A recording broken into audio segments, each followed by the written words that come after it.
సంవత్సరాల తరబడి government job కోసం వేచి చూస్తున్నారా? కేవలం 8 నెలల్లో మీ కల నెరవేర్చుకోండి. వెంటనే కింది నంబర్స్‌కి కాల్ చేయండి. పాటు ప్రేమించి ఇష్టపూర్వకంగా తల్లిదండ్రులని ఎదిరించో బతిమాలకో పెళ్లి చేసుకున్న మీరే 1 ఇయర్‌కి మించి పెళ్లి నిలబెట్టుకోలేకపోయారు. అలాంటి అబ్బాయిని నేను కోరొచ్చి చేసుకుంటున్నాను. ప్రేమించుకున్నటువంటి అమ్మాయే తట్టుకోలేనటువంటి అబ్బాయిని నేను ముందుకొచ్చి చేసుకుంటే కనుక ఎంత సీవీ నచ్చి ఎంత గొప్పవాడి ఎంత మెచ్చినా కూడా రేపొద్దున నా పరిస్థితి కూడా సంవత్సరం తర్వాత ఇదే జరిగితే ఏంటి అనేటటువంటి ఆలోచన ఆ అమ్మాయిలోకి రావటం. దాంతో పాటు ఏంటంటే వెనక నుంచి వచ్చి దేవి ఈ విధంగా నలుగురి చేత 4 మాటలు చెప్పించి ఈ అమ్మాయి బ్రెయిన్ వాష్ చేయటం. ఈ అమ్మాయి ఏంటంటే ముందు నుయ్యి వెనకతలు గొయ్యి. నచ్చినటువంటి అబ్బాయి, అన్ని బాగున్నటువంటి అబ్బాయి, ఎంతో సిన్సియర్గా చెప్పినటువంటి అబ్బాయిని చేసుకోవాలా, లేదంటే లోకం అంతా కూడా ఒకే తట్టి మీదకి వచ్చి ఎందుకు రిస్క్ అనేటటువంటి మాట దేవి మాటల్లో ఏమన్నా 1% అన్నా నిజం ఉందేమో, చేతులు దులుపుకుని ఎంగేజ్మెంట్ వరకే అయ్యింది కదా, ఏముందిలే పెళ్లి వరకు అవ్వలేదు కదా అని చెప్పి వెనక్కి వెళ్ళిపోవాలనేటటువంటి ఆలోచనతో ఆ అమ్మాయి చేసినటువంటి పోరాటం, ఇప్పుడు వరకు చేసినటువంటి పోరాటం బహుశా చాలా కష్టసాధ్యం. అది ఎందుకు 1% రిస్క్ ఉన్నా కూడా ఎందుకు ఇటువంటి దాంట్లో దిగాలి? పెళ్లి సంబంధాలు రాక, జీవితం లేక, కుటుంబం లేక, అన్నీ ఉన్నా కూడా అమ్మాయి నీ వెనకతలు వచ్చింది కాబట్టి నిజంగా వెరీ వెల్ అప్రిషియేటెడ్, చాలా గ్రేట్, నువ్వు చాలా అదృష్టవంతుడివి. కానీ ఇప్పటికీ కూడా మాధవి మనసులో ఒక డైలమా ఉంది. అవును సార్. డైలమా ఉందా, అనుమానం ఉందా, భయం ఉందా, ఏముంది? వెళ్తే వాళ్ళ నుంచి నేను ఇంకెన్ని ప్రాబ్లమ్స్ ఫేస్ చేయాలి, ఇలా చాలా సార్. రేపు సొసైటీలో నేను ఎలా ఫేస్ చేయాలి ప్రాబ్లమ్స్, ఇలా మ్యారేజ్ చేసుకుంటే అని నాకు ఒక డైలమాలో ఉన్నాను సార్ నేను. కదమ్మా, ఇప్పుడు దేవి డైరెక్ట్ గా అప్రోచ్ అయిపోతుందా నీకు ఇప్పుడు, ఇంతకు ముందులా కాకుండా? అంటే అలా కూడా కాదు సార్, చాలా కాల్స్ డిస్టర్బ్ సార్, అసలు ఏం వర్క్స్ చేసుకోలేకపోతున్నాను. ఇంకా అమ్మాయి మీద ఏదైనా యాక్షన్ తీసుకోమని చెప్పి వెళ్ళటమే చట్టపరంగా, అంతే కదా. ఆల్రెడీ మీరు పోలీస్ కేసు ఫైల్ చేశారు కాబట్టి ఈ అమ్మాయి అనవసరమైన న్యూసెన్స్ చేస్తుందని చెప్పి న్యూసెన్స్ కేసు పెట్టచ్చమ్మా. మీరిద్దరు కూడా మీ ఇద్దరు కలిసికట్టుగా వెళ్ళి మీరు న్యూసెన్స్ కేసు పెట్టచ్చు. ఇప్పటి వరకు ఆ అబ్బాయి పెట్టాడు, కానీ ఇద్దరు వెళ్ళి పెడితే కనుక ఆ అమ్మాయికి న్యాయస్థానం అనేది సరైనటువంటి పోలీస్ స్టేషన్లో కానీ సరైన బుద్ధి వస్తుంది. కానీ దానికంటే ముఖ్యం ఏంటంటే ఆ అమ్మాయిని ఇక్కడ డిలీట్ చేసి ఎలిమినేట్ చేయడం, మీ జీవితంలో ప్రమేయం లేకుండా ఉండటం అనేటటువంటిది ఇక్కడ పెద్ద అంశం కాదు. ఎందుకంటే కనుక దానికి ఆ అమ్మాయి ఇప్పటికీ కూడా అదే ఓవర్ పొసెసివ్నెస్ అనేటటువంటి సినారియో కొనసాగిస్తుంది.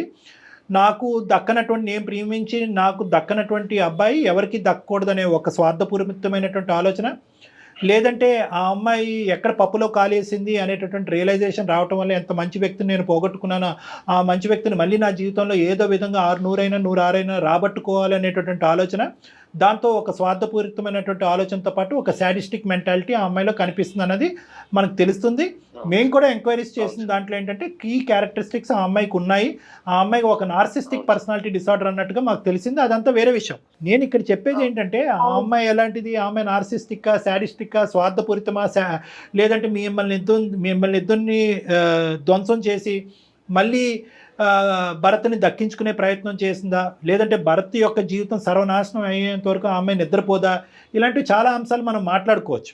కానీ ఇక్కడ ప్రత్యేకంగా కావాల్సింది ఏంటంటే ఈరోజు పెళ్లి కావాల్సినటువంటి అబ్బాయిలు అమ్మాయిలకి నేను ప్రత్యేకంగా చెప్పేటటువంటి అంశం ఏంటంటే ప్రీ మ్యారిటల్ కౌన్సిలింగ్ అనేది చాలా ముఖ్యమైనటువంటి అంశం. ఇలాంటి వాటి గురించే ఒక సిచ్యువేషన్ ఫేస్ చేశాను నా లైఫ్ లో, మళ్ళీ ఇలాంటిది నేను ఫేస్ చేయడానికి రెడీగా లేను.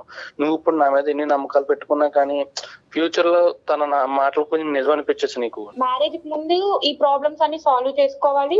నెక్స్ట్ ఫ్యూచర్ లో ఇప్పుడు నువ్వు ఆ ప్రాబ్లమ్స్ ఫేస్ చేసి వచ్చావు, నేను ఆ ప్రాబ్లమ్స్ కూడా ఫేస్ చేయకూడదు నా మ్యారేజ్ లైఫ్ లో అని నేను డిసైడ్ అయ్యాను. సో అందుకే నేను కొంచెం ఇలా డైలమాలో ఉంటున్నాను.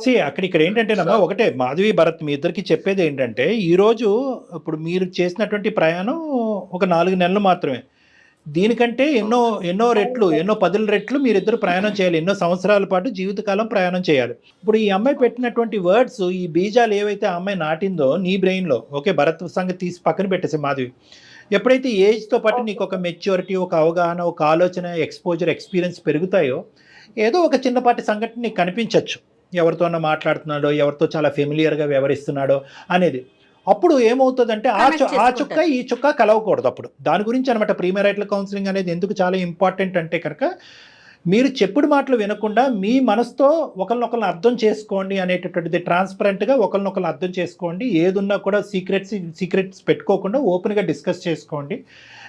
మీ ఇద్దరి లోపల ఉండేటటువంటి వ్యక్తిత్వపరమైనటువంటి లోపాలు మీరిద్దరు ట్రాన్స్పరెంట్గా డిస్కస్ చేసుకుని ఏది చేయగలం ఏది చేయలేము అనేది మీరు ఓపెన్గా డిస్కస్ చేసుకుంటే బయట నుంచి వచ్చేటటువంటి మాటలు మీ మనసులో ఇరుక్కోకుండా ఉంటాయి, ఇలాంటి పరిస్థితులు రాకుండా ఉంటాయి అనేది.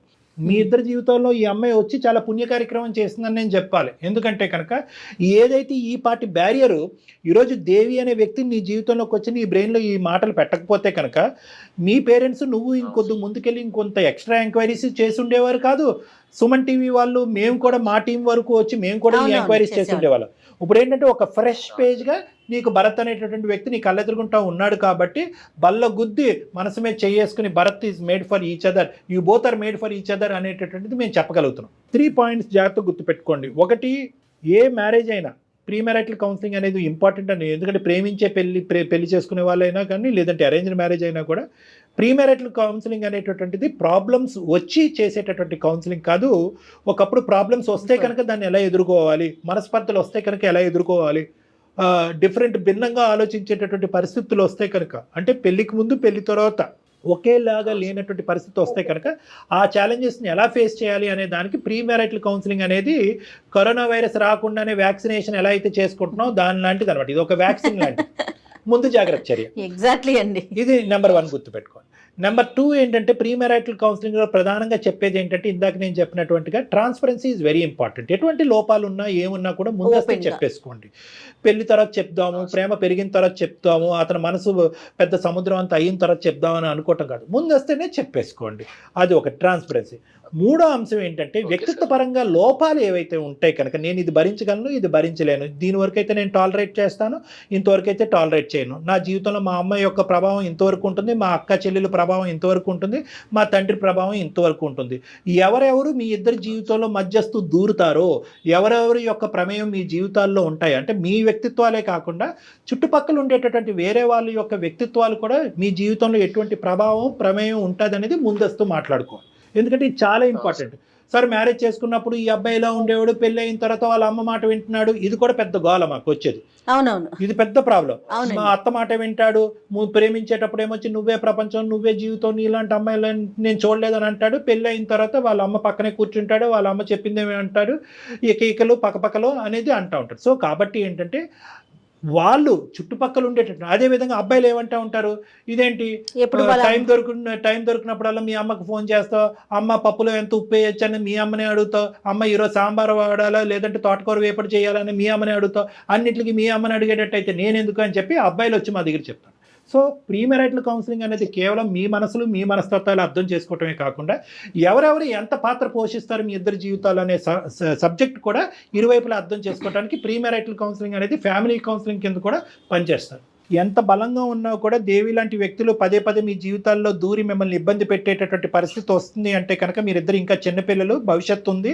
అటువంటి శాడిస్టిక్ మెంటాలిటీతో, నార్సిజం అనేటటువంటి ఆలోచన శైలితో వచ్చే దేవి లాంటి వ్యక్తులు మీ జీవితంలో వచ్చి ఇంకా చిందరవందర చేయకుండా మీరు పోలీస్ స్టేషన్కి వెళ్ళటం కానీ లీగల్ అడ్వైస్ తీసుకోవటం కానీ ఖచ్చితంగా అయితే మాత్రం చేయాలి మరి రానున్న రోజుల్లో. Okay sir.